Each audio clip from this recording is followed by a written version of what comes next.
Oh, we are now recording. Hi, everyone. Welcome. Good afternoon as you join us, as we trickle in. It is noon here in California, and whatever time it is for you, wherever you are, welcome to the Introduction to School Crisis Recovery, Theory and Frameworks to Guide Us. My name is Leora, she, hers, School Crisis Recovery and Renewal Project Director. I'm joined today with many colleagues, Jen Leland, our Field Director, Livia Rojas, our Project Manager, and the esteemed Dr. Darrick Smith, who will be joining us in a little bit. We're so happy to have you. What a big week. What a big time to be talking about recovery. As you're joining us, please feel free to hydrate. So I have, look at this, everyone. I have water, I have tea, and I have coffee. Water, tea, and coffee. So feel free to hydrate in whatever way you need at this 12 p.m. or noon or whatever time it is day for you. If, as you come in, if you can please put your name and title and location into the chat box, that helps us feel connected. And just make sure that you are dropped down to panelists and attendees so that folks know who you are and where you're coming from. Peggy, this is why I love when people put their name. It just makes me feel like we are all together. Hi, Peggy from Nevada and Sierra from Oregon. Welcome, welcome. Welcome, welcome. So as you are putting your name and your role in the chat box, hi, Francesca. Hi, Mariela from Nebraska. And Fung, good to see you. Oh, we got folks from Canada. Hi, Corey. Welcome, welcome. So as you are just joining us, I want to do a little bit of a housekeeping piece around the Zoom webinar. So if you're just joining us, I'm Leora, welcoming you. Please put your name and your role and location in the chat box, saying hi to Wendy and to PJ and to Dan. So we are on a Zoom webinar, which means that the only way for you to interface with us is through chat. So you are automatically muted and you're not even on video. So you can be doing whatever you want to be doing while we're having this conversation today. Everything will be recorded and up on our website. Livia, our project manager, has been doing an incredible job of putting the decks up on the website already. And we heard from you that for your accessibility, it's really helpful to have the PDF of the PowerPoint in your hands. So you can go to our website, and Livia will put that link in a little bit, and you can download the PDF and follow with us. Yes, Corey, we got you. We heard you. Thank you for helping us get better. So all throughout today, you are very welcome to ping Livia, who has tech support after their name, and you can ping Livia, and if you've got any tech issues. And you can also write to just the panelists, to me and Darrick, if you have a question, or to everyone if you've got an idea or a response. And there's that Q&A box at the very bottom too, if you've got a question that you want us to hold for our conversation with Darrick. Welcome, welcome, welcome. Livia's waving, welcome. Okay, so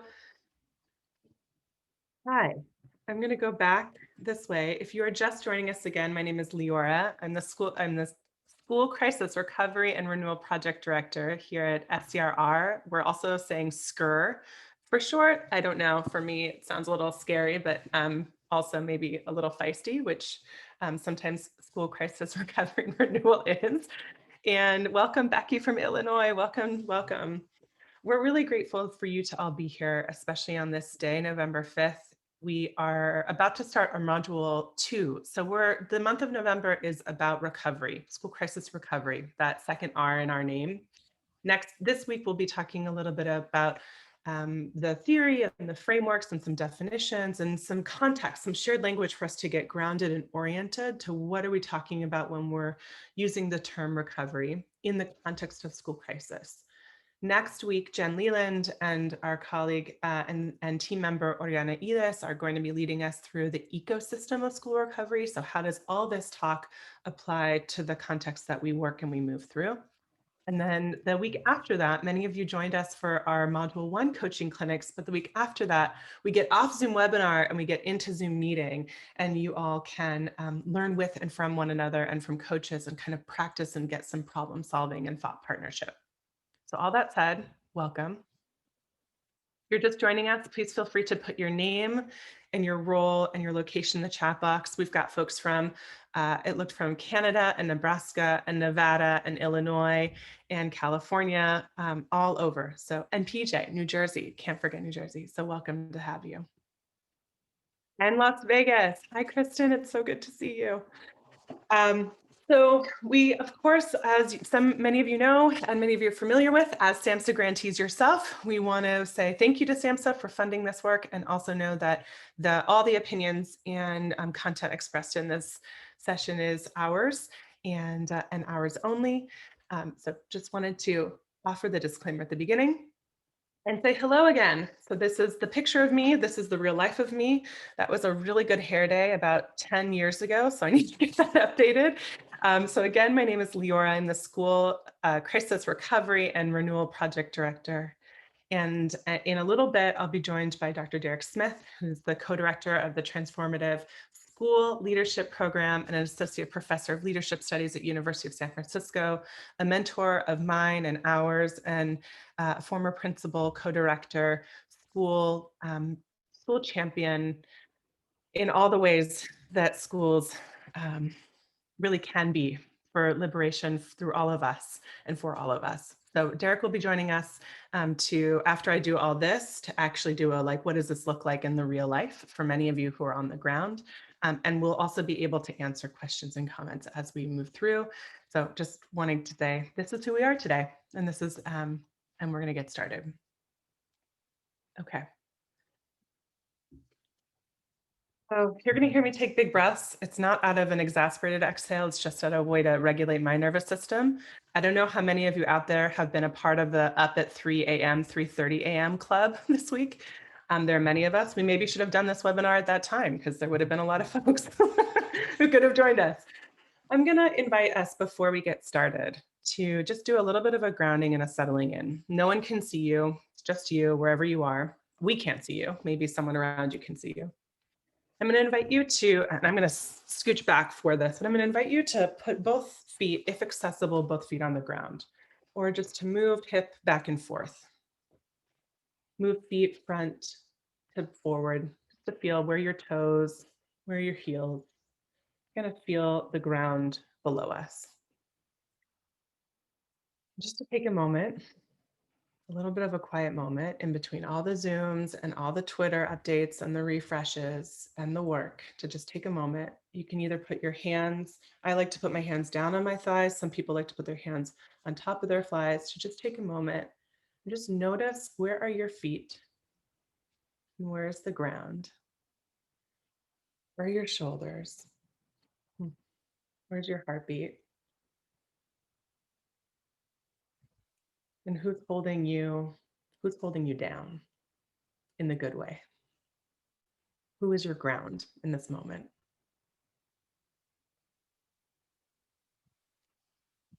And as you're thinking about just noticing your body of where you are, I wanted to offer an invitation for you to think about, when you have gone through a really big thing in your life in the past, or even in the recent present, or even this morning, who's one person who's reminded you that you belong? One person that has made you feel seen when you feel unseen. Just to remember them, kind of call them into your memory right now. I'm thinking of a person, and that person's making me do this with my face. Just one person. So again, you can kind of move, rub your legs, rub your arms, just to notice where you are in this moment. So as we move from grounding, I want us to move into grounding of, I'm going to invite us to move into grounding of how we'll feel perhaps throughout this session. So I'm going to orient us and introduce us to our project in today's session. I'm hopefully going to do that quickly so we can move to the good stuff. And then we get to double click into what recovery in the context of school crisis looks like and feels like. Both the principles of school crisis recovery, domains, and some steps. And many of you are really familiar with Judith Herman's work, Safety, Remembrance, and Mourning and Reconnection. And so we're going to take a little bit of some study time into her seminal work that's really guided and proliferated the conversation of recovery nationwide. And then we'll take a little bit of time talking about help seeking and self and collective care. So we at SCRR, we don't just say self-care, we say self and collective care. It's the both and. And then, as I mentioned earlier, we're going to get into some storytelling with Dr. Darrick Smith, and then we'll close with moves forward. And if at any time putting both feet on the ground feels like the best way to remember who grounds you and what grounds you, I invite you to do that. So really quickly, for many of you who are new to us, we are a new project. We're in our week 6. We are the School Crisis Recovery and Renewal Project. We believe that school crisis readiness is essential and response is critical, but what happens after matters too. And we are centered on student and educator, that's you, student and educator driven and led school crisis recovery and renewal. And we are also really centered on school leadership, which is why Dr. Darrick Smith's voice is going to be really important here. So all of us are leaders, either formally or informally, as we move through big things and in the work afterwards. And so our project is a new way of thinking about what happens next.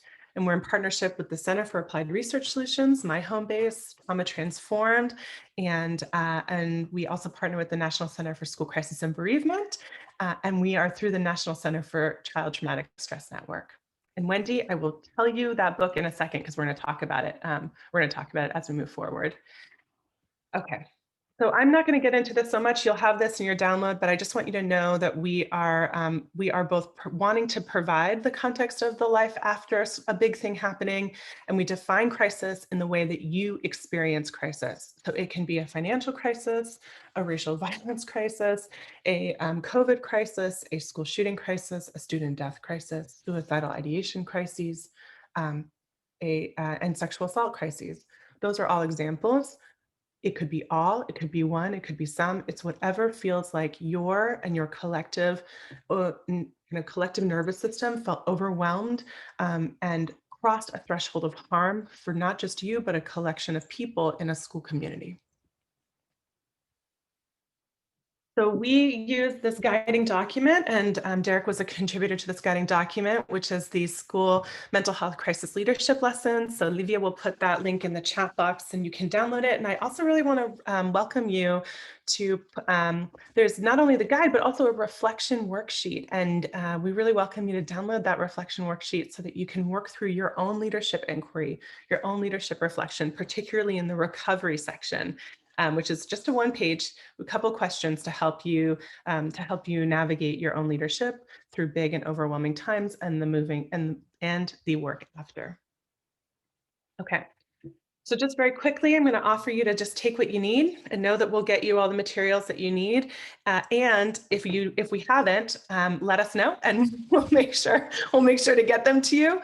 I just want to be really clear. We're not going to get through all of school recovery in this time. We're going to get to a lot of it and some of it. And many of you have deep, deep, deep pockets of expertise and wisdom that I would like you and invite you to add to the chat box. And this is just the beginning. So it's one conversation drop in a tapestry of larger work. Okay. So when we're talking about school crisis recovery and renewal, it's embedded in this framework of readiness, response, recovery, and renewal. So some of us work in readiness. We do a lot of training, workforce development, school safety, emergency operations preparation. We do a lot of trauma-informed training. I know you on the call. That's your bucket, is the readiness. So when a big thing will happen, because we know it will. Some of you are involved in the response, the protection. That's the acute in the hours after the thing happens, in the moments after the big thing happens, and the week. And then some of us are more involved in our leadership role in the recovery. So we define recovery as the week or the month or the year after a really big thing happens, kind of in this time marker. And we're going to be playing with this term around time as we go through this, because as we know, time is actually a real construct when it comes to recovery and especially when it comes to renewal. So while we're saying the week and the month and the year, it can also not feel that way. Recovery could actually feel really short if we have the resources and if we have the culture and if we have the leadership. Or recovery could feel really prolonged if there's a thing that keeps on happening, as we know, especially for California and for many of our, for many regions that are dealing with climate and community and individual crises compounded that oftentimes recovery can start, stop, start, stop, start, stop, because there's a lot of things happening at the same time. And then renewal is the piece that we're adding, which is this element of the year or after a big thing happens. So this long term, and we really just want to say that while this is a very nice PowerPoint kind of smart art quad, I want to be really clear that it's not as clean as this. So we can be responding as we're recovering, and we can be renewing as we're in recovery, and of course getting ready as we're in renewal. So it's a little bit messy, but it's one way for us to start to locate the work. So today we're narrowing in on recovery, and this month we'll be narrowing in on recovery. And recovery, the time frame of recovery focuses on the past, what happened, and on the present, what is happening. So here's my question for those of you in the chat box. Those of you in the chat box, and I encourage Darrick also, if you can ensure in the chat box that your dropdown is to panelists and attendees, I'm going to invite you to take a moment to think about a moment when you were in response or when you experienced a response. How did you know, both either what you heard or what you felt or what you saw, that folks, that you or others that you cared for were ready to move from response and into recovery? How do we know when we're moving from response and into recovery? What do we feel? What kind of language changes? What energy in a school building changes? What might we know when we're moving from response into recovery? So feel free to put your answers or even ideas. There's no right answer to this. Ideas into the chat box. How do we know when we're moving from response into recovery? Yeah, Nicole just said to able to be reflective. That's right. So we have collectively moved from our brainstem, we're accessing our limbic system, we're in significant relationship, and we may be able to then move into our prefrontal cortex and that neocortex function of reflection and processing. Thank you. Beautiful. Corey is saying language, so the body and the behavior changes. So we might, our allostatic load might actually regulate. We might be able to think and feel at the same time. Oftentimes when response, we are thinking, do, and we're not necessarily processing, feeling. So sometimes a good marker is that we're able to feel regulated. We might be able to move and think and feel at the same time. Yeah.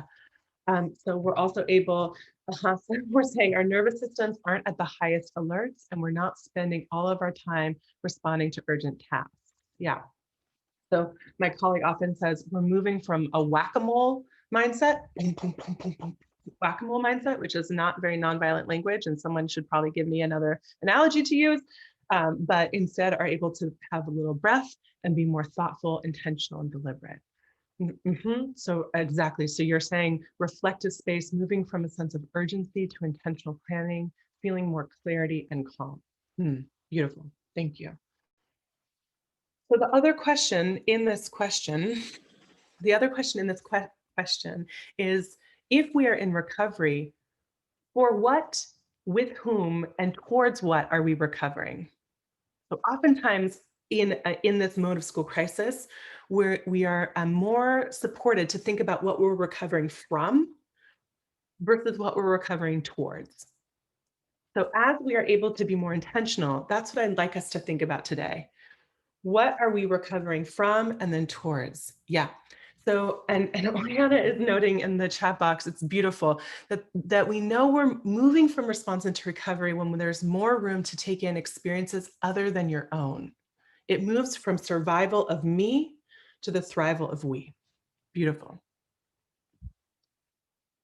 So in all of the work that we do in either recovery or renewal, these are the foundational things that matter. And I really recommend to go back to our module 1 if you want to spend more time here. And I'm going to invite you to think about how do these things show up as I continue with the conversation around the theory and the framework and as Darrick shares, but that these are the pillars of school crisis, recovery and renewal. Names and definitions, so making sure that the words that I use match the words you use, or that when I say safety and you say safety, we have a shared understanding of where we're at with that. But this work has a not only approach, but foundation in equity, equality, and intersectionality, knowing that recovery is quite marked and informed by systems of access. And so really ensuring that we're understanding that recovery is not a blanket and universal experience, but is deeply individualized and contextualized to structural access and inaccess. And that all of us in the work of recovery have really different roles and positions, and particularly in this moment, how we can position educators in the concentric circle of care and really ensuring that educators, and I'm going to supporting the supporters, educators and providers are centered in our recovery. So they are not just providing recovery, we are providing for them and for you. And that deep part of recovery work is really ensuring that we are leveraging and amplifying and being incredibly discerning with whom we partner. Darrick is, as you'll hear later, I always think of Darrick because he has been the teacher in discernment. And when he was a co-director of a high school, he was very discerning of who was able to partner with the school because the young people were precious in who was in relationship with them. Okay, so let's get into it. This is actually this is a picture I took a couple weeks ago in Sonoma. And I'm going to invite you to think about what school crisis recovery has been for you, and also what it could be. What struck me when I stood here, I literally stood here, was that on the left, you'll see the vines and you'll see the grapes reblossoming, regrowing, reharvesting. And on the right, you'll see the impact of the fires, not only from this year, but also last year and 2 years. And you'll see that there's a doorway to someone's home where it no longer is. And for me, this image is what encapsulates recovery. It's both on the left, the possibility of regrowth and the hope of possibility of regrowth. On the right, the root and anchor in what has happened. And um, and the semblances and symbols of what has been and potentially what could be. So here we go. I think it was Wendy who asked what I was able to, what I was referencing. So our work today is focusing on trauma and recovery. And this is a seminal book by Judith Herman, who was one of the first folks in the medical profession to bridge the understanding of the body, the understanding of trauma, and the understanding of recovery, both from a medical lens, but also a behavioral health lens and a structural lens. And so just to note that when we're talking about a crisis, that big thing happening, it's that combo platter that Sansa says of events and compounded experiences and effects. And this is the key, folks, disempowerment and disconnection. Those are usually the symbols and the semblances of when we are not ready or in recovery. Disempowerment and disconnection. And so the foundation then, the opposite, when we move into recovery, is that ability to regain a sense of agency and power as individuals or collective and reestablishing connection. So some of you, just like I think it was Oriana and Francesca, right, we're noting it's that move from brainstem hyper alert into limbic system reconnection, attachment, and attunement. We're going to be talking about Judith Herman's work in the next couple minutes. So Wendy, you can get your nerd on with me over here with Judith Herman. And I want to, we want to take a moment. We're in school crisis recovery, which actually had a big proliferation in the United States after 9/11. That's where a lot of the field spent money and funding and time into thinking about the word recovery as it applied to schools. I know PJ on the line was a big leader in that movement. And we wanted to take a moment to ground that our understanding of recovery has also deep roots in addiction, in substance use, and in supporting folks recovering from PTSD. And so there are many fields and excuse me, domestic violence recovery. And so an IPV recovery. So as we're thinking about recovery, we're actually working with the principles that Sansa offers us, that the principles of recovery are the following. And I'm going to read them out loud, and I invite you to kind of think about which principles land for you, which principles make you go like, yes, this, right? That recovery is person-driven, person first. Many pathways to recovery, not one way. that recovery is embedded in with and led through a holistic framework, not just mental health, not just behavioral health, but physical health and spiritual health and financial health. That recovery is based and lifted up by peer support either with a capital P and capital S, or in mutuality and collaboration, in principles to principles, supporting each other, educators to educators, students to students, folks in Oregon experiencing wildfire, connecting with folks in California experiencing wildfire, et cetera. That recovery is deeply relational. We'll talk about that in a second. And that culture and the addressing of trauma are foundational principles, as well as it being strength-based and responsibility held. So we can't do recovery work if we're still operating from a pathology lens. We can't do recovery work if we're seeing everyone as a victim, rather as agents of their own transformation and transmutation. And the last is that we're operating and leading with respect for ourselves and what we've held, and hope for, again, what could be. So I'm going to read out the quote that we've got on the left, and I'm going to invite you in the chat box to just name what words come up or phrases come up that strike you.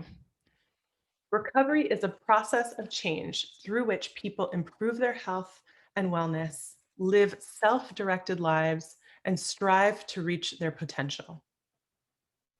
Read that one more time. Recovery is a process of change through which people improve their health and wellness, live self-directed lives, and strive to reach their full potential. Yeah. So we've got strive, self-directed, relational, hope and culture, process of change, self-directed. Yep. And we could even add collectively directed. Yeah. Full process, live, and self-potential. Beautiful. So this is speaking to my colleagues, this is speaking to my question that I asked earlier, not only from what are we recovering, but what are we recovering towards, right? And again, thank you, Jen, wellness. Again, we want to really bold that term process, like many of you did, which is that it's not necessarily an outcome. Recovery isn't an outcome. It is a complex, human, messy experience that is really sometimes tricky to navigate, not only in our bodies, but in the bodies that we serve. So last, before we get into Herman, into the 3 steps that Herman outlines. So I just wanted to name that there are many schemas and frameworks, and some of this is just finding the language that helps you lead, that gives you an anchor so that you can move your community forward. So I wanted to offer this, the REMS. So many of you are familiar with the REMS TA Center. They're a colleague TA center of ours, and they'd say that, listen, school recovery happens in four ways, 4 pillars, 4 domains, both the physical and structural, and that specifically speaks to some of us who are navigating COVID recovery and thinking about redesigning our school environments in order to enable recovery, or when there have been buildings that are lost, or when there have buildings that have held trauma, held grief, or held death, and have markings of that on them. The social, emotional, and psychological. So many of you, I know many of you are in this bucket. So you're thinking about how to create the support structures necessary for folks to create collective and individual regulation. And there's this piece that on the left-hand side that oftentimes many of us don't necessarily relate to school recovery, but I know Darrick might speak about this later. Darrick, I'm giving you so many things to talk about, but our academics, curriculum and instruction. So how does the learning, the pedagogy support young people to make meaning of the lives that they've navigated through? How do we use content to create meaning making?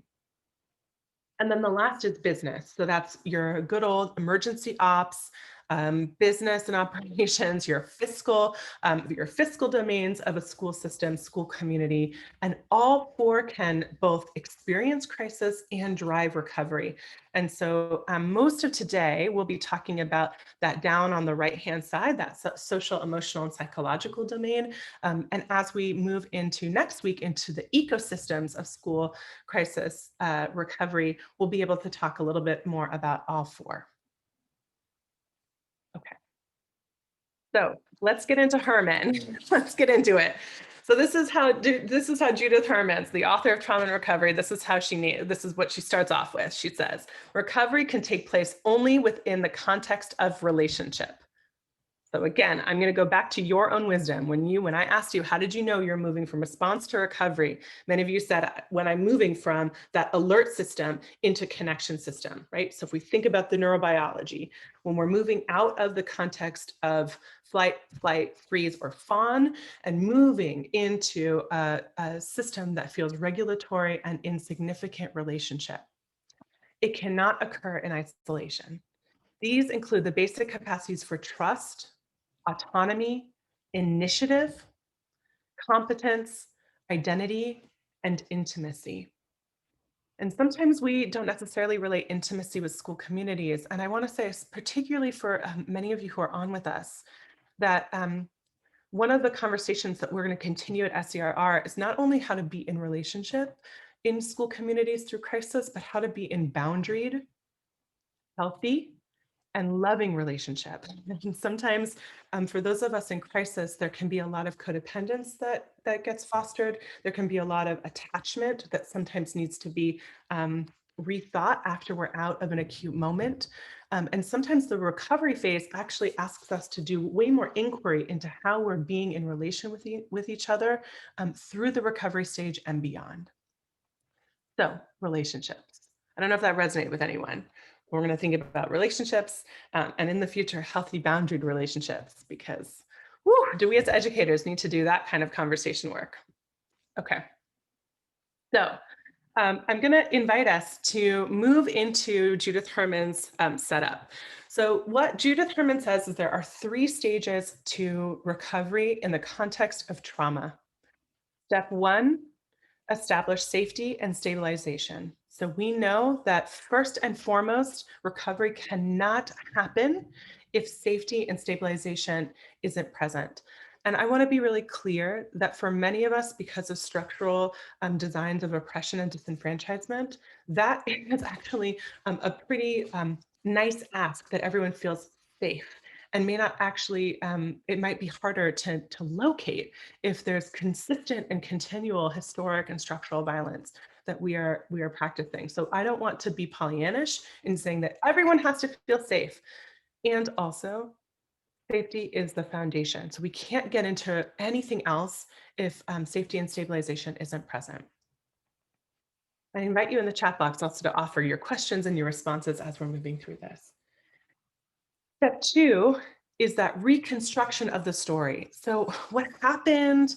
How did we respond to the thing that happened? How did people in the community respond to the thing that happened? Did they support us? Did they not support us? Did they see us? Did they not see us? And this also has to do with the societal recognition. So many of us grapple with chronic student death due to gang and gun violence. And we're operating and supporting with students who are navigating death by suicide and homicide. And there are many types of death that are disenfranchised and not socially validated. And so even from a societal lens, we really can grapple with, as school crisis recovery leaders, navigating the tension point between the reality of what people are going through and how society is either seeing or not seeing what we are navigating. And the third step to recovery is that reconnection and social action. So you're going to hear me use the term reconnection and integration a lot in that third step. So let's move forward. We're going to talk about step 1, safety and stabilization. All right, so here we go. Some of you know Peter Levine. Peter Levine says, feeling safe is the treatment and creating safety is the work. Feeling safe is the treatment and creating safety is the work. And our colleague, Paul Dhaliwal, who many of you know, and a mentor of ours, says and offers, safety is structural, institutional, organizational, intergenerational, familial, and interpersonal, multi-layered. So for us as school leaders, we're only concentrating on the interpersonal safety and not having an eye and attunement into structural, institutional unsafety. We're missing the picture. So it's an all, both and. Okay. So this is some of what Judith Herman and more, some of what Judith Herman offers for safety and stabilization. for me as a person and in our school environment, that it is a time in which in our recovery stage that we think about how to develop and coax coping mechanisms. This is not a time to talk about resilience necessarily. And it often comes in, resilience kind of seeps into the recovery world, where recovery is a really big window for us to cope and for our nervous system individually and collectively to adapt to a new reality. The second piece that is foundational, and many of you already lifted this up when we talked about self-direction, is that recovery is about regaining, not creating, regaining, because we already had it, theoretically, a sense of power, control, and connection. It's an invitation for us as school crisis leaders to create cultures that can help everyone metabolize our emotions, not necessarily identify feelings. That's often where the SEL world goes. We're actually talking about metabolizing our emotions so that I can move through when I was in freeze or when I was in response, I can move through anxiety, stress, loss, and actually metabolize and digest so that I can move forward into the next stage. Developing a sense of awareness and attunement. This is where this connection piece comes, knowing and being known and loving and being loved, right? It's this limbic system stage. And that in this stage of safety and stabilization, there are a couple evidence-based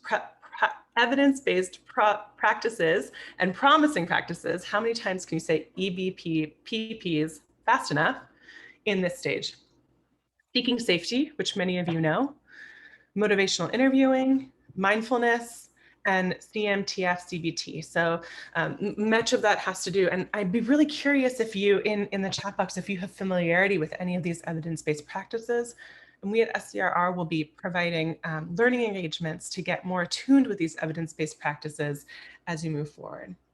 So safety, control, sense of power, attunement, being loved, and some actual strategies to help us metabolize our emotionality.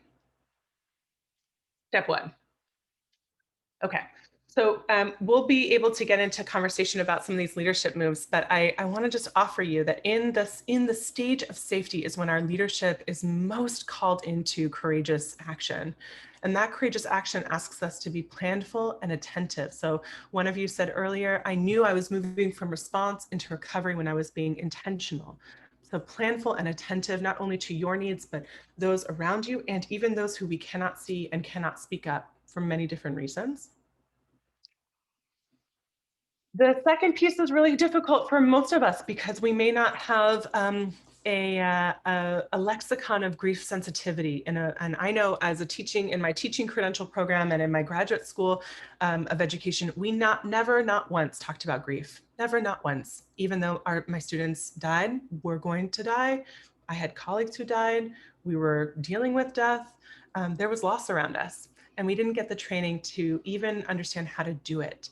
And so for many of us as leaders, one of the biggest pivotal moves that can help us have a sense of safety and stabilization is to acknowledge the loss. Just name it, normalize it. That then helps us recognize the difference between trauma, grief, and traumatic grief.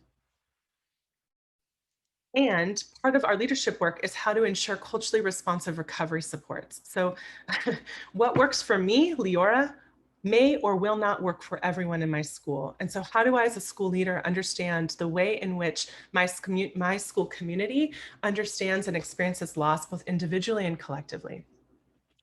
And the fifth piece is how to communicate support. So oftentimes, if we as leaders are not necessarily in an attentive or deliberate space, we may not always have the literal oxygen to communicate what is available to our educators and to our students.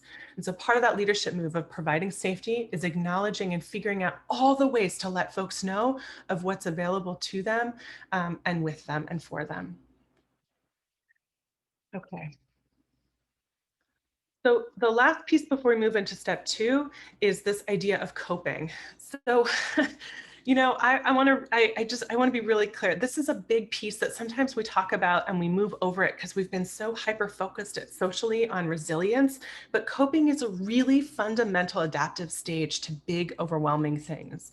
So coping is this this stage and this invitation for us to figure out the strategies and the tools to ground and then respond. Also really individualized. And as I mentioned earlier, we often talk about coping mechanisms, and in schools, there are coping mechanisms that we either explicitly or implicitly validate or invalidate.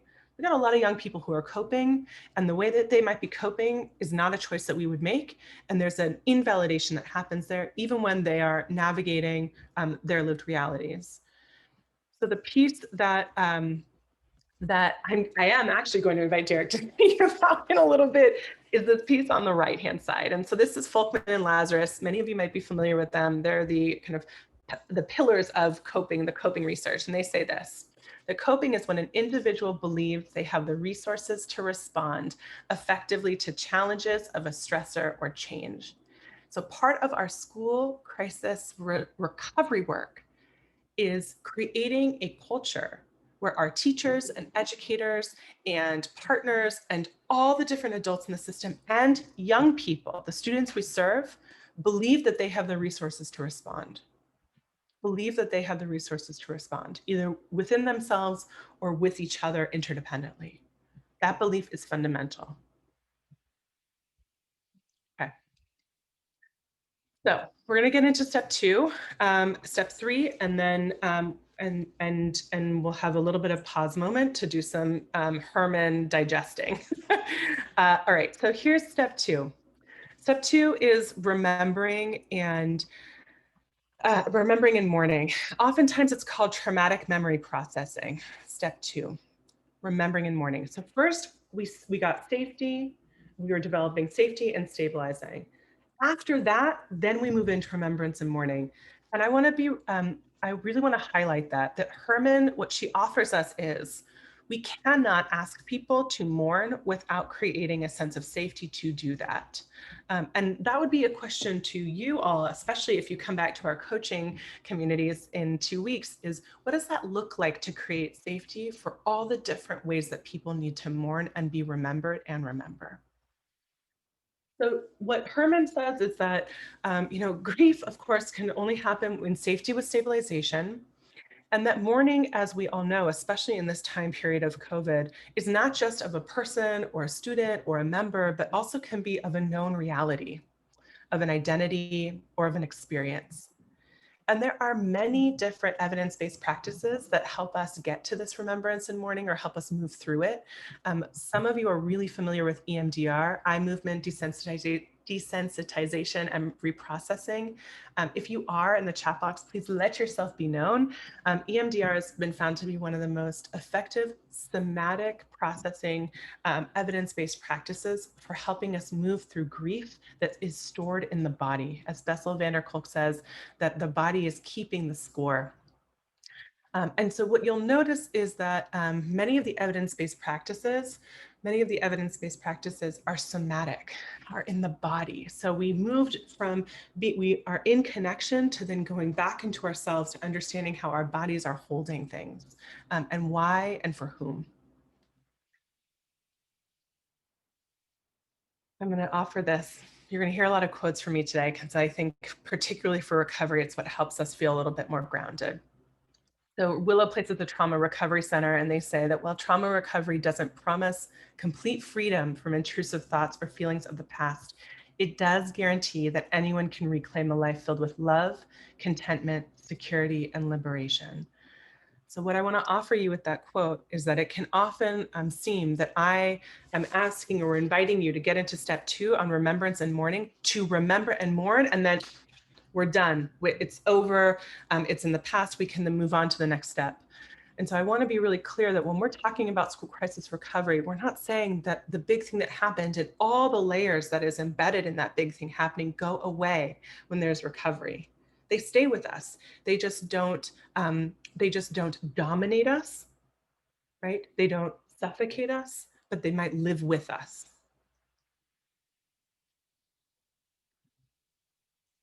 Yes, exactly, Corey. Isn't it true of recovering from any trauma? Yes, exactly, 100%.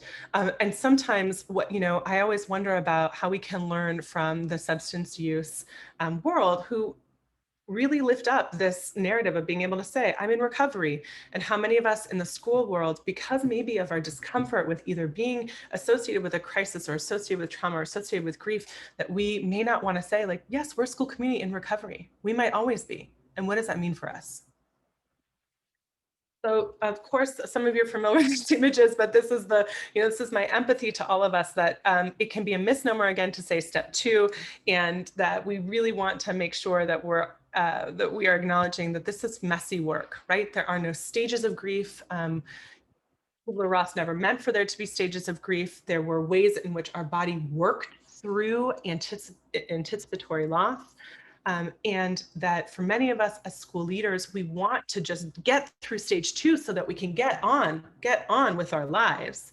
And how does that message our young people who have lost their cousins and their siblings and their friends, how does that message to our educators when their student doesn't come to the classroom anymore?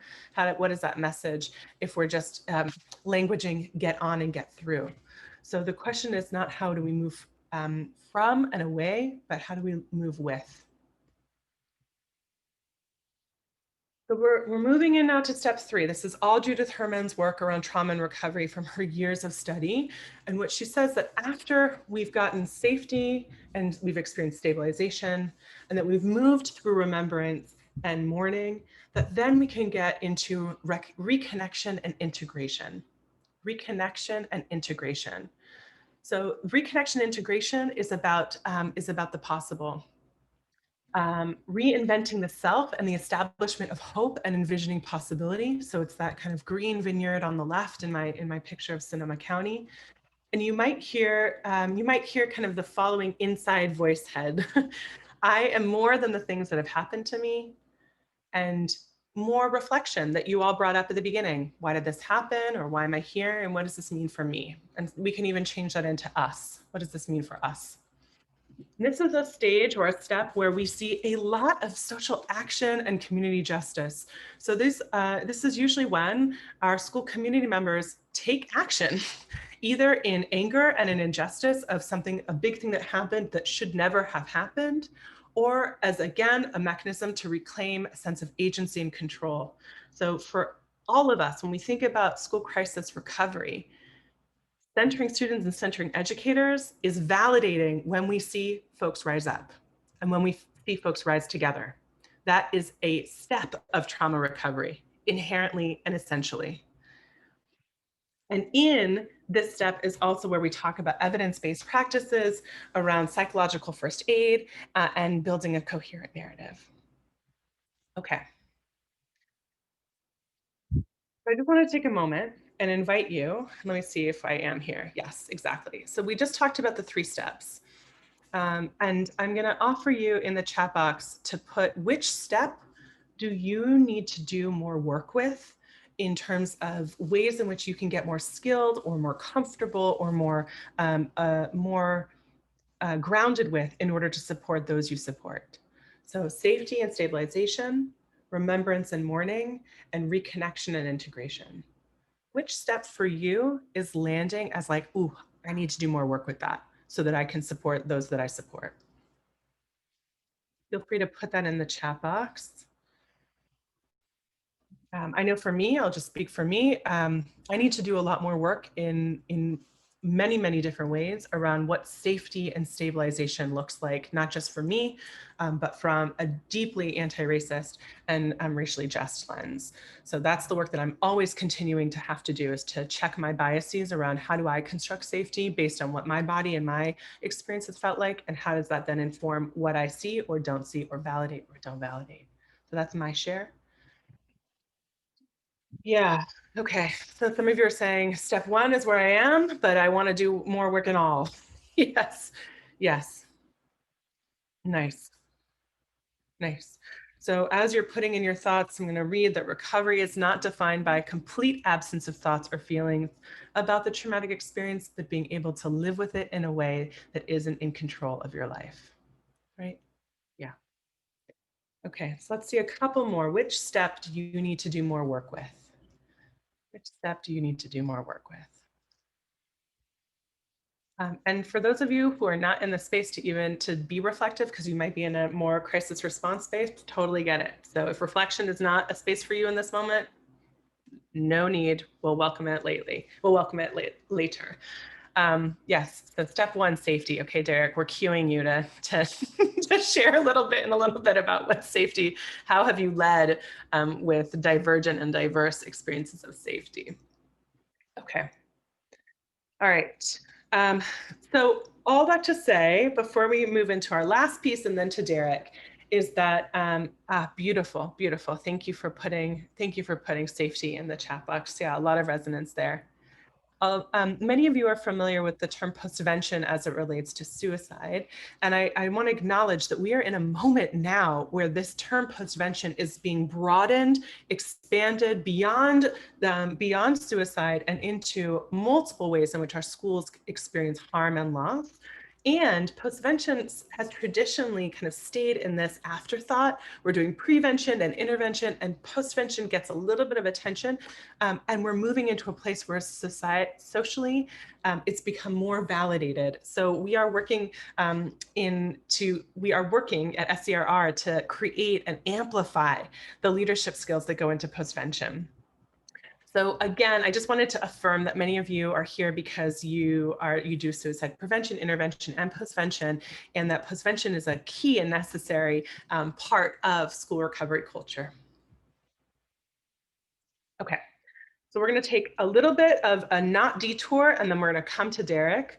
But I really wanted to make sure that we talked about self and collective care and help seeking and providing, because there is no way, no how that we can talk about school crisis recovery without doing exactly what you're talking about in the chat box, which is investigating and interrogating our own constructs of help. What does help seeking look like and feel like, for whom and by whom? Because recovery, if it is about relationship and if it is about reconnection, it's about inherently interdependence. And as I mentioned earlier, it's a stage of coping, which is the belief that I have the resources to move through. So we then have to take a moment to go, what does that mean? For whom and by whom? So bear with me. Okay, so this is the question that I invite you as school leaders to sit with. How do we ask and seek help and support? Usually that has to do with your family of origin. How did you grow up understanding what help looked like? How did you grow up with understanding how to ask for help? How did you grow up with understanding how people got help? Not to answer in the chat box unless you want to, but that's a personal question that I spend a lot of time thinking about. And so there is this framework called the cultural determinants of help seeking. And I'm not going to go into all of it. I'm actually just going to go in the second part of it called the social context dynamics. But I wanted to name that this is a study that Arnold did many years ago on nursing and really understanding why do certain patients and how do certain patients access nursing in certain ways, and how do nurses then provide and validate access of help from their patients in certain ways. And so two different things. One is that in the social context dynamics, what Arnold says is there are two different elements for us to pay attention to in help seeking and in the way in which our cultures inform the way we understand help and help seeking. The first is availability of resources, right? Hello, coping. Some of us understand resources in group orientation. I want to receive support in group. I want to be in restorative justice circles. I want to be in mutual aid collectives. I feel better when I'm in a group like AA or NA, when it is a group orientation. And some of us understand help to be offered individually. I go to a therapist. I request or I provide a student referral for youth mental health first aid. I identify this kid and I send it to another person. That's individual, the kid and then the provider.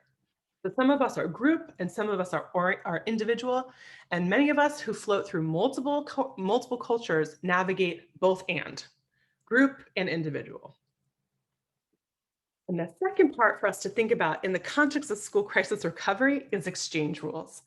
So some of us will say, yes, I will access and seek out help, because it is reciprocal, meaning I will provide help because I know I will get help, or I will ask for help because I know one day I will be able to provide help. Some of us come from cultures that are actually more autonomous. I don't need to rely on someone else to get help because because I can get it without anyone else. Okay, so I'll give you an example for myself. And I invite you to kind of sit with, like, how did you grow up understanding resources and help seeking? So I'll give you the example, which is that I grew up in a very embedded Jewish community that was group oriented. Every single way that we processed death, mourning, safety, stabilization, big things happened in collective, had to by tradition, groups of 10 plus in group. So that was the way that I understood resources to happen. And then I navigated the dominant culture that was very individual oriented, right? You give, you get, you give, you get. In exchange rules, I'll tell you the funny story that when I first went to therapy when I was 14, I sat in my first session, and at the very end of the session, my therapist said, "Is there anything else that you would like to share?" I was 14, and I said, "No, but how can I support you?" And the therapist looked at me and she said, "What do you mean?" And I said, "Well, what can I do for you? You just listened to me for 50 minutes. What can I do for you?" She said, "You don't do anything for me. I give and you get." And it was a really different cultural framework. And it made me really uncomfortable as a young person because I grew up where if someone died, even if you didn't know them, you deliver food for them, you show up for them, because one day someone will die in your life and you'll need food and for them to show up for you. So I'm sharing with you right now my cultural framework, vulnerable, right, to all of you. And I invite you to think about, what are your social context? What are your social context dynamics? You as a leader, your staff, and all of your students who might actually understand resourcing through recovery in group and in reciprocity, but the school system offers support through individual and autonomous, and there might be a culture clash happening. So as we think about recovery, we have to investigate our own cultural framework and all the folks that we are navigating and the dominant culture that informs the way the system narrates resources. Last thing, and then we get to Dr. Smith. Okay, so last thing, and Oriana and Jen are going to explain and explore this way more next week. Haha, isn't that fun to do to your colleagues when you say, "You'll get this more next week," and they're like, "Oh, I guess I'll be providing this next week." Just kidding. Is this conversation around self and collective care, which is the foundation of recovery work, the foundation of readiness work, of course, the foundation of renewal work. And so when we talk about self-care, we identify the individuals in the ecosystem who regulate, reflect, and build attunement. And when they take action for their own needs to be communicated, met, and heard. It's a different way of understanding self-care. So when our students are taking action for their needs to be communicated, met, and heard, they're practicing self-care, even if we don't agree with it. The ecosystem of collective care then invites district, county, state, many of you work at state systems, to really do some interrogation and investigation of dominant culture. How do we get interdependent and interconnected, and a dominant culture investigation into practices and policies and structures, right? Familial leave, bereavement leave. What do your system's bereavement leave policies look like? How do they disenable or enable recovery? And again, that safety and significant relationships and reflections are organizational cornerstones. So self and collective care, help seeking in the context of, we went through principles of recovery and domains of recovery and the 3 steps for school crisis recovery, all to land to this point. Okay, so let's just take a breath. Mainly me. I'm going to cue Darrick to come on video. We're going to take a breath and we're going to move into a conversation of what this actually looks like in the real life, for those of you who are done listening to me. So I just wanted to take a moment, just a quiet moment with yourself and this mountain, for whatever image, whatever mountain this is. And either with yourself, or if you'd be open in the chat box to offer, what is one thing that you heard that landed for you? One thing that you heard that landed for you. It could be a question. It could be a language of resonance. It could be something that actually caused a little bit of irritation. One thing that landed for you. So just from this past hour together, because we're kind of at an acupuncture point of our webinar. I always feel like, how many metaphors can I add in one webinar? Here's another one. Oh, yeah. Okay. Thank you. So Kate is saying the cultural determinants of help seeking was an absolute aha for me. Yes. I'm hoping to do a whole other module on help seeking in the future, because I think it's the missing element that many of us in school leadership don't talk about around constructs of help seeking. So collective care, thank you. And we cannot expect students to move on until the situation is acknowledged. We can't seem to get our admin to understand that. Darrick, maybe as an admin, you can address that. Yeah, and the necessary step of mourning. Thank you, Michelle. Changing our focus from are students resilient to how can we cultivate and communicate safety and stabilization? Yes. Oof. Right. You go from a question of if yes, no to how could be so. Beautiful. Hi, Darrick. So I'm going to invite you to continue to put your ahas, your breaths, your whatever, your landing points. I'm going to move us into learning from Darrick. I'm actually going to stop my screen share so all you see is me and Darrick, so that we're not visually overloaded. And I'm going to just invite you, Darrick, to maybe do 1 or 2 sentences into who you are and what brings you to this conversation. And maybe what your aha was. I had a lot of ahas, but yeah, my name's Darrick. Hello, everyone. I'm from Oakland, California. I've been working with young folks in education for I don't know how many years now. I don't know, 25 or more years. And most of my work is in what sociologists used to consider high violence areas or high trauma areas. And I tend to work with schools in those type of regions where there is both, unfortunately unsafe schooling that can occur just like anywhere else, but also relatively high rates of community violence. So that's most of the work that I tend to do, working with K-12 schools and some community colleges in those areas. You want to share the one thing that landed for you? Well, and then we can get into our conversation. Well, there's a lot of things. I mean, it's the stuff I'm involved in quite a bit. So, these questions of, what does safety look like? I had larger other ideas of, what does it mean to have psychotherapeutic approaches and theories for individuals that are experiencing some of these events in large social environments. And the folks that we are asking to create the safety are not trained therapists and are not in clinically safe environments. So there can be this kind of tension or contrast, or the word is a contradiction, I guess, to where we have largely untrained adults in issues of providing physical, psychological, and emotional safety, and in institutions that were never intended to provide those things, with curriculum that was never intended to teach people how to attain those things. But in such an environment, such events are likely to happen on a very frequent basis, but they're not defined as crises by adults, even though they might be experienced as regular routine crises by students. And then so we end up where we identify large events or more apparent demonstrations of trauma or crises, and we try to respond to that.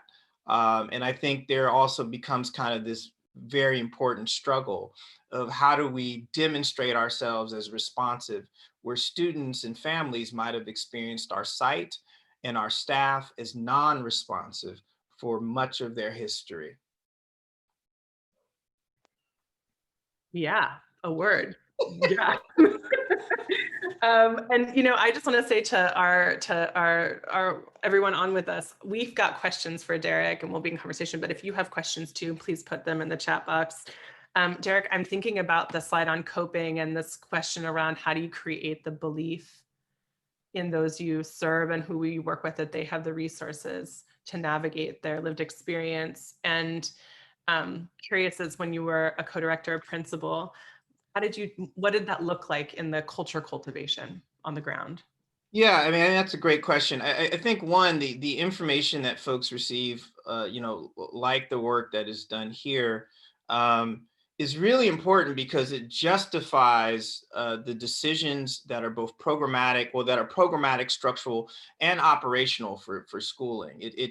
I never expect the principals that I train as credential students or the districts and schools that I consult with to suddenly turn into psychotherapists.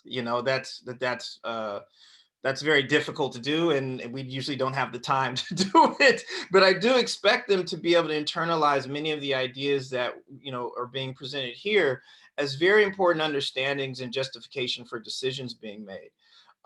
So on the ground, the essential piece is that these things are, if we understand, as Judith Herman kind of refers to in her constant referencing to the need for social movements to address state and national and geographical conditions that create this kind of ongoing situation for trauma and need for some of these techniques. This idea of how do we institute some of these ideas or most of them in just how our school normally functions, right? Not just in response to crisis. How do we understand that? So I guess in the work that I do, it's really looking at that. It's really looking at some of these areas of, reflection, refining teacher practice, building up, your resources, refining your access to resources, both internally as a school and externally, building relationships with local nonprofit organizations and community activist organizations in the beginning of the year, just to have them as resources that not only you can bring into the school if appropriate, but you can make constant referrals and references to families and students on a routine basis as part of your school-wide practice. Other things around reflecting on our positionality as a school, not just as a potential space for healing, but as a potential space where trauma and crises occurs through our own negligence.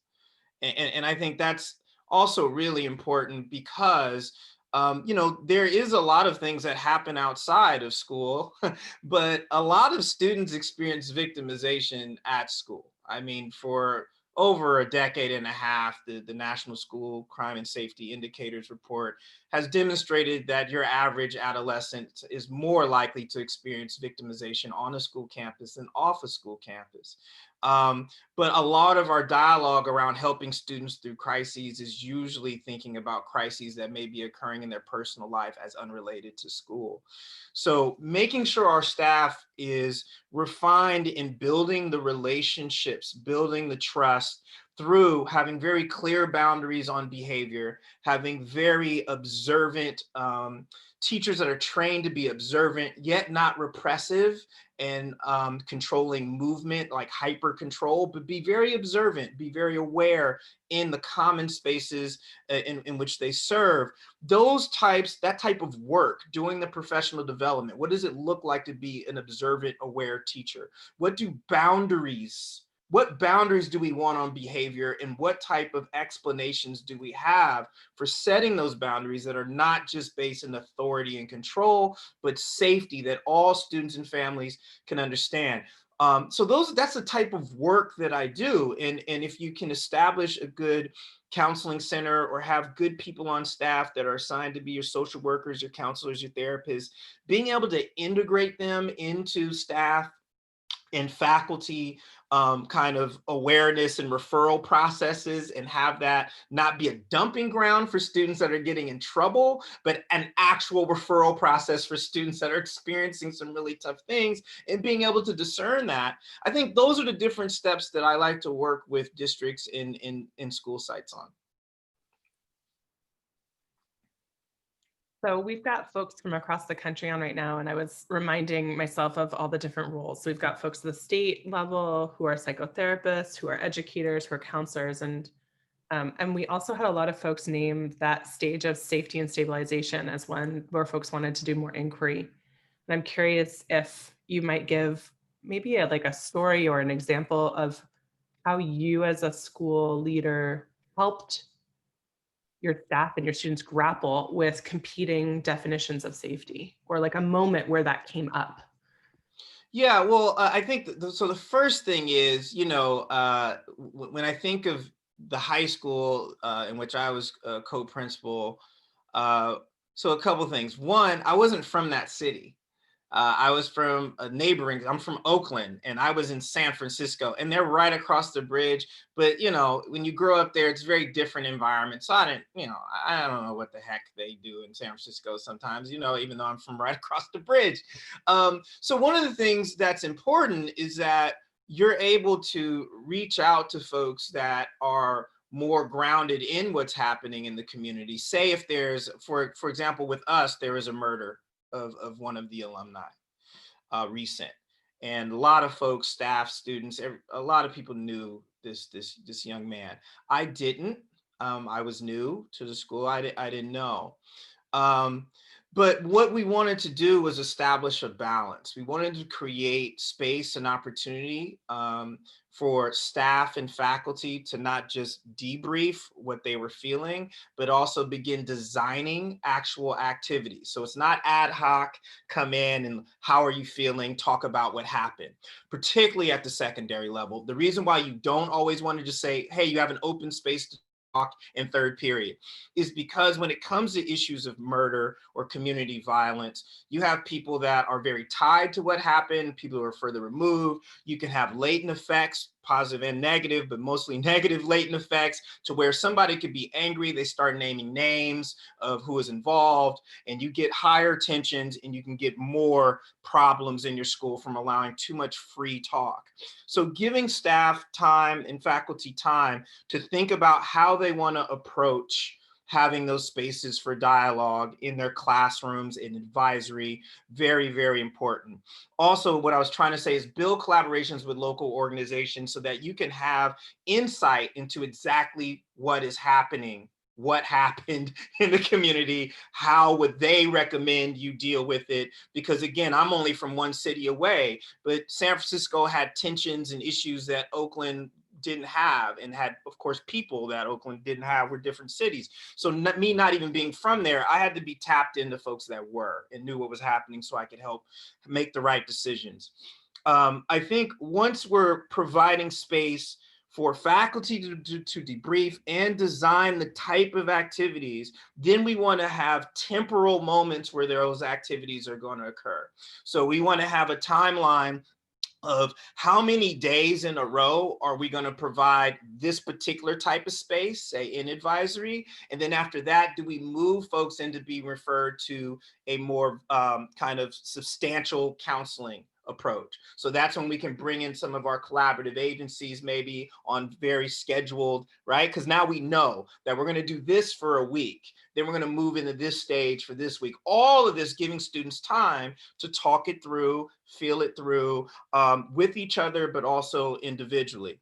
The other thing that's important, particularly at the secondary level, I mean, at the primary levels, all these steps are really good, okay? But at the secondary level, additional steps are you can actually consult with your student orgs, like student clubs, and say, hey, what do you all think would be the best way for us to deal with this? So you can add in some info from your students at the secondary level as well. But lastly, the reason why I talk about balance is because one of the key things that gives people, particularly who's experienced trauma, a sense of safety is predictability and consistency. And so we don't want to jar up the entire school process to the point that things become unpredictable, unfamiliar, and thus less able to kind of flow with and feel confident about. So we want to announce the spaces that we have, let students know what resources are going to be ongoing, and still continue to have our curriculum and still continue to go ahead with our school as we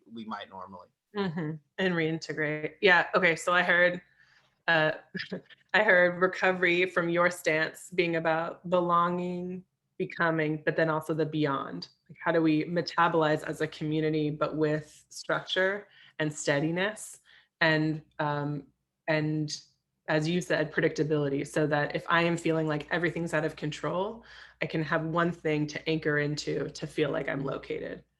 Yeah, absolutely. And that's for something that was very external to the school, right?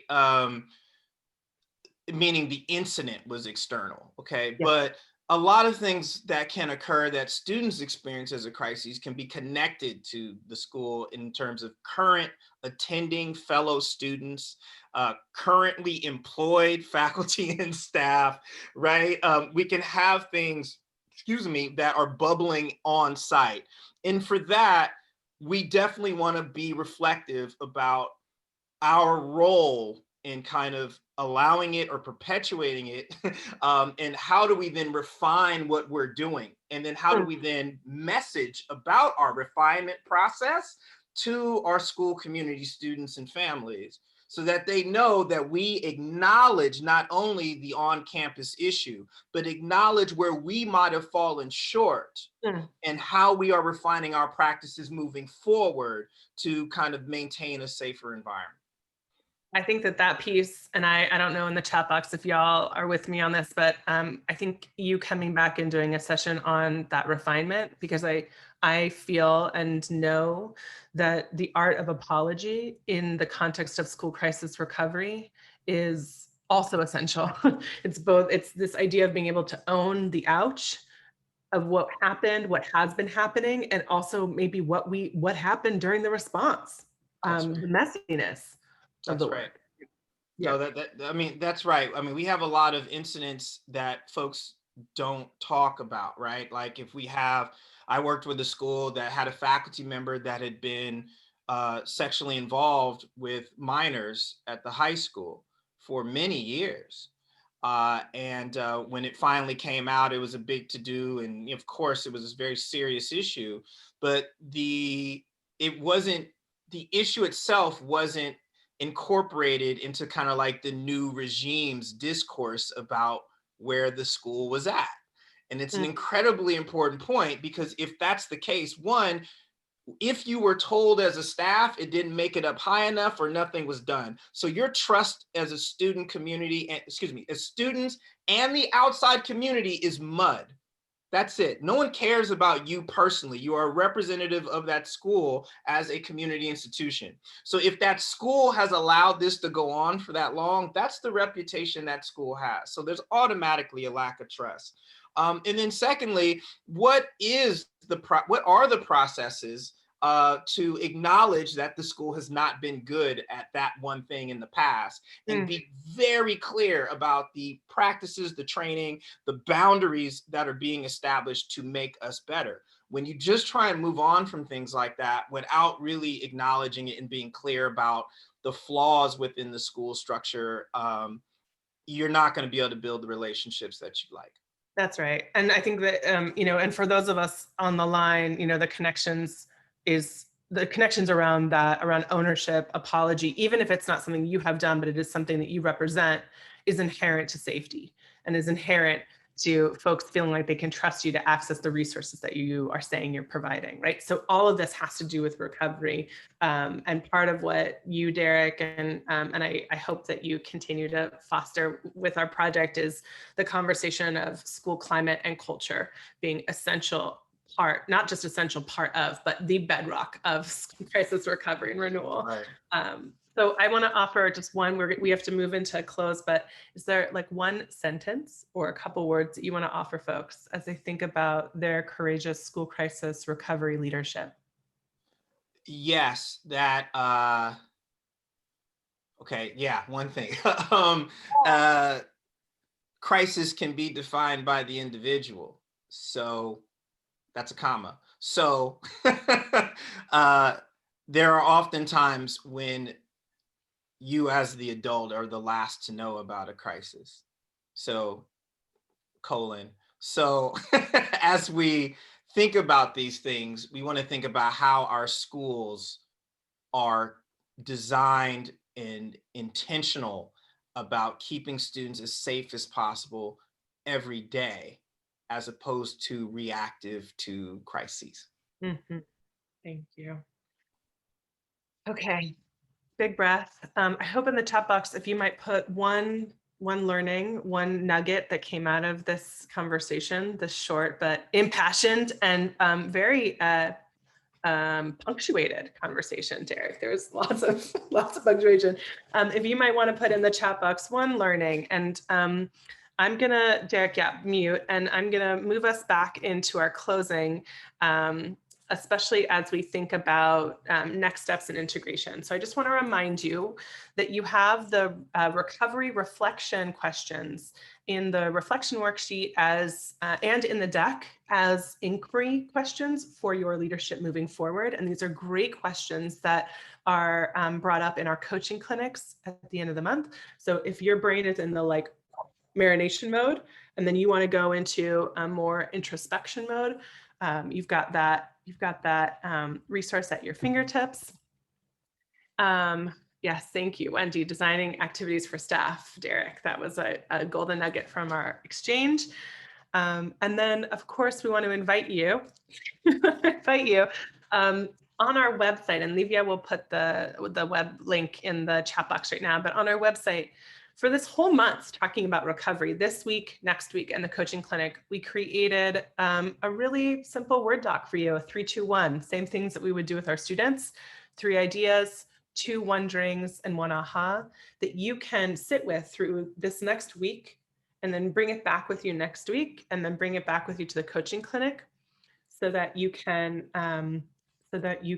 mark your learnings. I know sometimes there's so much learning happening and it's hard to capture it. So I'm going to just read out loud. We've got some really gorgeous golden nuggets. The commitment to investigating and interrogating constructs of health and healing. The art of apology and the importance of this in school crisis recovery. Thank you. Beautiful. Okay, we're going to do a quick looking ahead, particularly around like, that was a lot. So what next?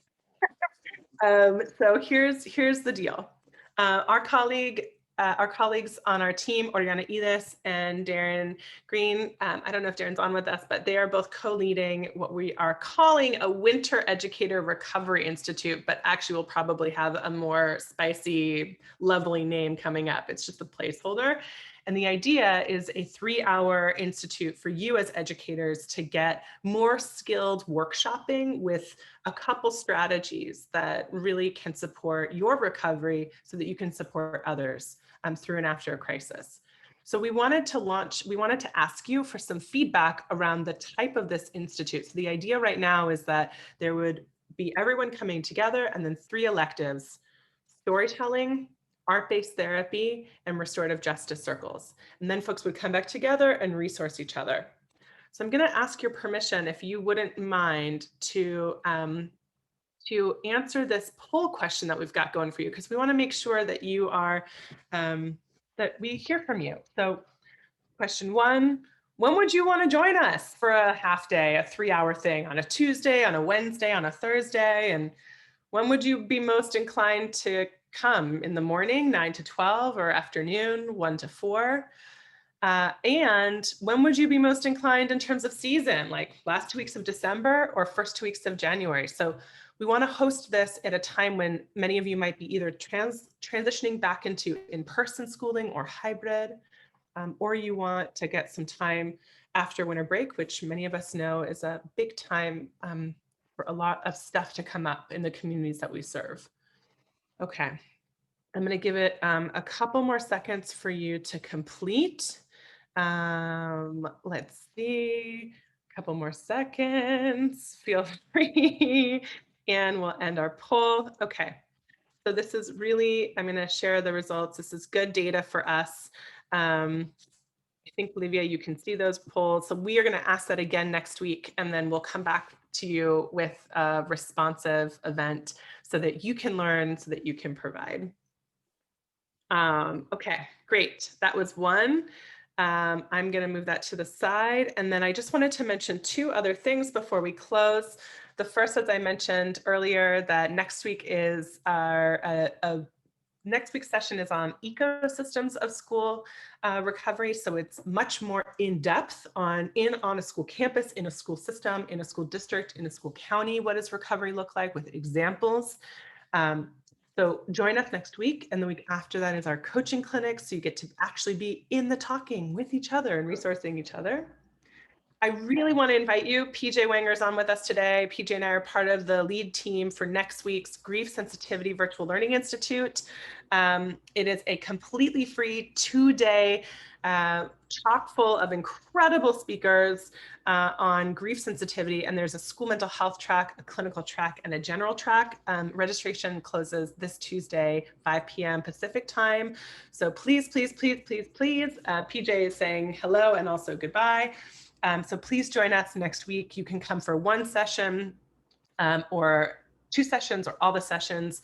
And we will be ending next week's Grief Sensitivity Virtual Learning Institute, listening to young people from RISE Youth Center in Richmond share about what they need from us during the holiday season in grief and healing. So please join us.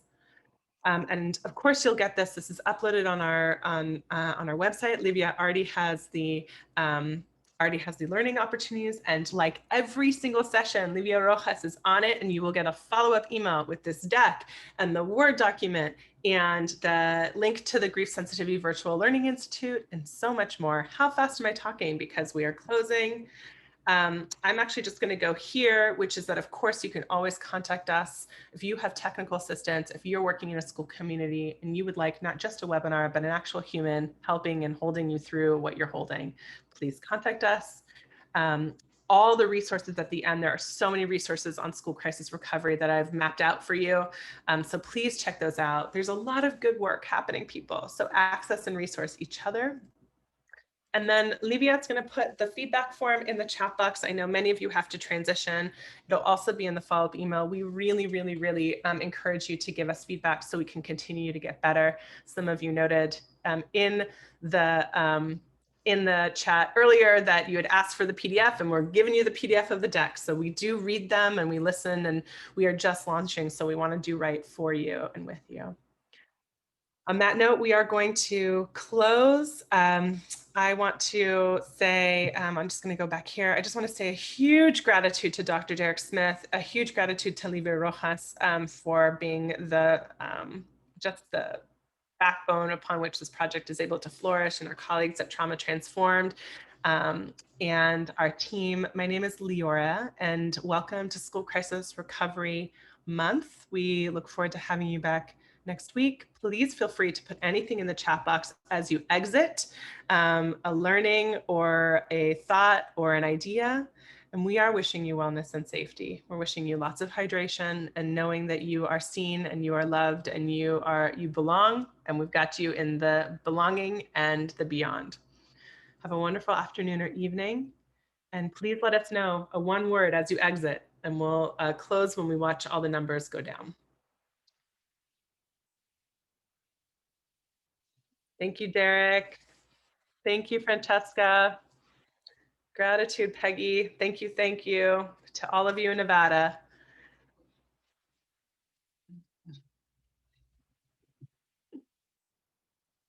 All right, Colleen, so good to have you. Linda, thank you. Reconnection and integration. Lots of gratitude. Nuggets of knowledge. I like that, Fung. I'm gonna steal that. Nuggets of knowledge. It'll be the name of some event we're having coming up, and you'll get all the credit. Thank you, thank you. Feel free again to put a one word or a anything as you exit the door, and we wish you lots of safety and wellness. All right, so Livia, I'm going to encourage recording to end.